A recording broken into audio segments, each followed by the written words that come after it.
We are back. Yes. We are back. So excited to be back. It's been a busy time, and we want to appreciate all of you that have been here with us and asking when are we going to make some videos. Yeah. We are ready for you. This time around, we want to share some things about single people. So if you're single, sit tight. This is for you. Yeah. So the question someone asked us is, how do I know that I'm ready for a serious relationship? That's a qualifying word there. Serious relationship. Okay, serious relationship. So we think serious relationship is anything that potentially can lead into marriage. So in other words, the person has asked you out, or you are hoping someone will ask you out, or you are getting ready to ask somebody out. So you are thinking, am I even ready for this? So that's a very good question. And we said in the previous video that the time for that we don't think is because what you decide whether you are ready for a serious relationship is not because your biological clock is ticking, or you've made some money and now you are ready to settle down. These are good reasons, but they are not enough for a serious relationship, because a serious relationship can be potentially life-altering if you make the wrong call. Okay, so the first point we want to look at here is basically you are ready, you have clarity around your purpose. Maybe not clear, at least you have an idea of what you are supposed to do with your life. And we'll tell you why that's important. We believe that marriage is not just for the purpose of fun and sex and having a nice time. These are part of it, but that's not the main purpose. We believe that the purpose of marriage, it's a means to an end. In other words, marriage is supposed to lead you somewhere else. It's not, the purpose of marriage is not just for us to get married. Yeah. Getting married is the beginning of that journey, of that purpose. So, in other words, we believe that marriage is to help you achieve something together. So, think about it like a job interview. You have something you want to achieve in your organization. You're saying, okay, let's say you want to increase I'm sorry I'm using this example. Some of you may feel, oh, marriage is not a business. Or there's a reason why they call it partnership. All right? So, you want to maybe sell more cars. Let's say you are into cars. All right? And then we're saying, who can help us achieve this? All right, we need a salesperson. All right, so that person is supposed to help you achieve something. The same way we view marriage. The purpose of marriage is not just for companionship. All these are good. Don't misunderstand us. But it's supposed to lead you to something else, which is to fulfill a purpose, to fulfill an assignment, to do something for your community, to do something beyond just the two of you. And that's very essential. And you need to find what that is. And when you know what that is, or you have an idea what that is, then it's easier to know who should travel on this journey with you. And that's why when some people don't know this, they just choose based on, oh, the guy is tall, he's dark, he's handsome, oh, she's beautiful, oh, she's intelligent. All these are good reasons. We like to emphasize that. But some people are good as friends, not good as spouses. Correct. Okay, so you have to have an idea. Because if you don't, what will happen is that the person will be pursuing something and you'll be pursuing something else, and it will drag you in opposite direction. And that's one of the reasons, or one of the ways people begin to grow apart. Because what is important to you is not important to them. And the guy is a good person, but what you are passionate about, that you need help with, it's not pulling his weight. It doesn't have the skill set. It's not even interested. And that can be very frustrating in relationship, in marriage. Okay. We're not by any means saying you both must be of the same vocation or anything like that, because you could be from different industries but have something bigger than you that you both would like to achieve in the future. And as you talk, the more you talk with people, as you interact with people, you kind of know, okay, yes, I think there's something here for both of us. Okay, so my point. Yeah. You're giving me that. I mean, exactly. All right. Is you need to be ready to put in the work. Marriage thrives on commitment. There's a level of commitment you must give your marriage for it to work. And it's sad when people come in and they think, I'll just give it what the other person gives to it. No, you need to make up your mind to put in the work. Now, we're not trying to say marriage is boring or is hard work, but hey, you're getting to know someone you've never known. You see, so when we're saying the work, it's the commitment that would make you want to know how we can align our values, because we've come from different backgrounds. So even when it's not convenient, when I think I don't really appreciate the way this person is doing this thing, I wouldn't just think it's time for me to check out. No, Commitment means I will stay through. I'll give it whatever it takes to make it work. So if making it work means requires discipline on my part, I will give it that.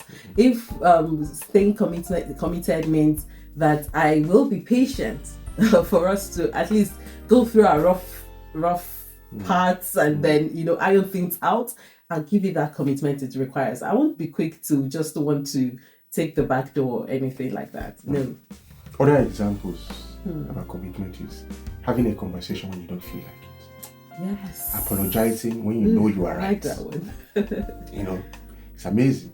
We never think we're right. We're wrong. Apologizing when you know you're right, in quotes, to keep the communication channels open. To build, invest in that friendship when, you've known each other now, you're getting bored, but to invest in that friendship, to take time to rest and rejuvenate yourself, because if you are a tired person, you're going to snap, you're going to be irritable, and you're going to be dismissive, unconscious, even though this is not your way. What other investment work? To develop your mind, not just to allow your partner to be the only one growing and developing themselves in the relationship, to grow yourself, to pursue something, to be ambitious, not just to lay back that your partner has to be the one pushing you all the time, setting goals all the time. No, to have some fire, something within you, So there is a lot of work to work on your emotional maturity. All right, very important. All right, to work on your personal hygiene, to invest in your parenting skills, and not to just rely on the default thing that you've seen your parents do.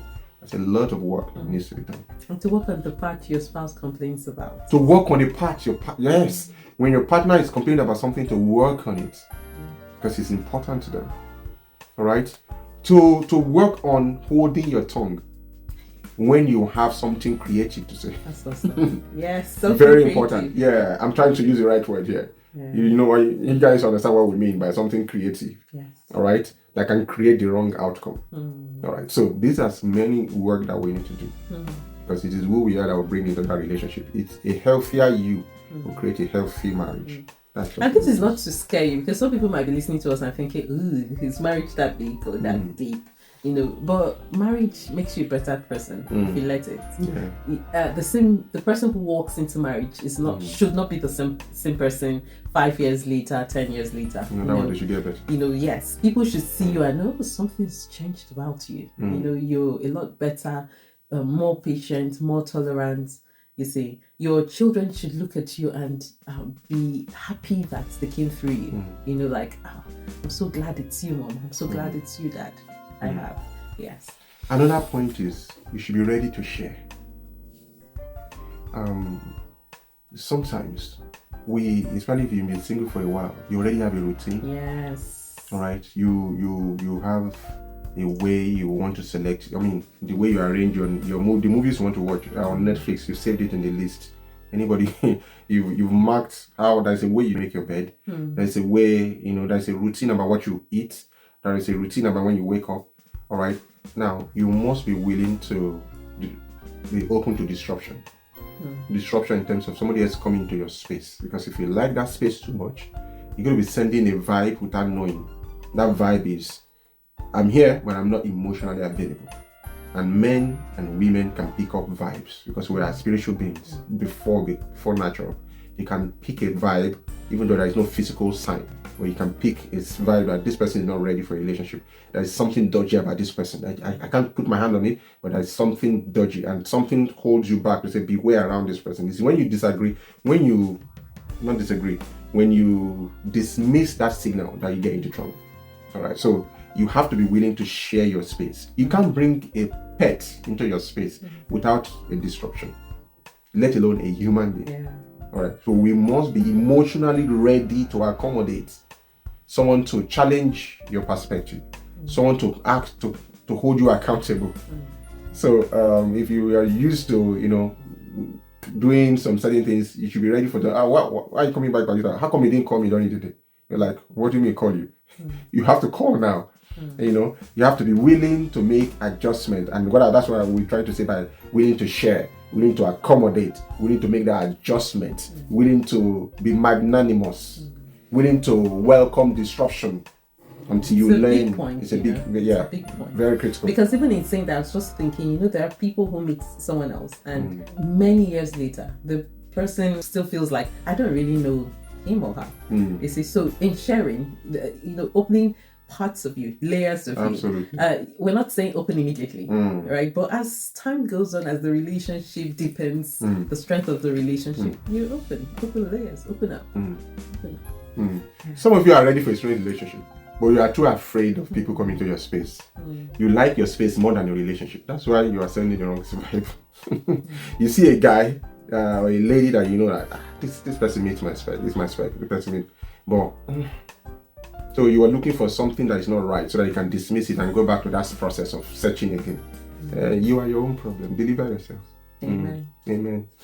Bye, guys. We'll see you on the next one. I remain Chidi Akunna. And I'm saying Victor, your victorious friend.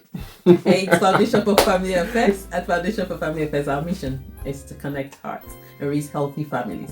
If you're single and you're thinking, hey, I have someone, I need some clarity. Hey, why not enroll on our Intimacy Builder program for singles? We have a slot.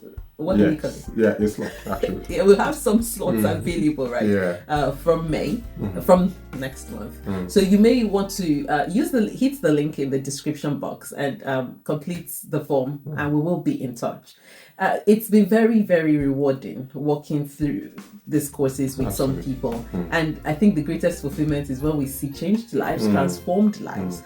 People who are ready, and then it's even more fulfilling when we see them go on to start their own relationships. So hey, what are you waiting for? Hit the link today, and then we'll see you on the next one. The best investment is the investment in yourself. All right, nothing can take that away from you. It's yours.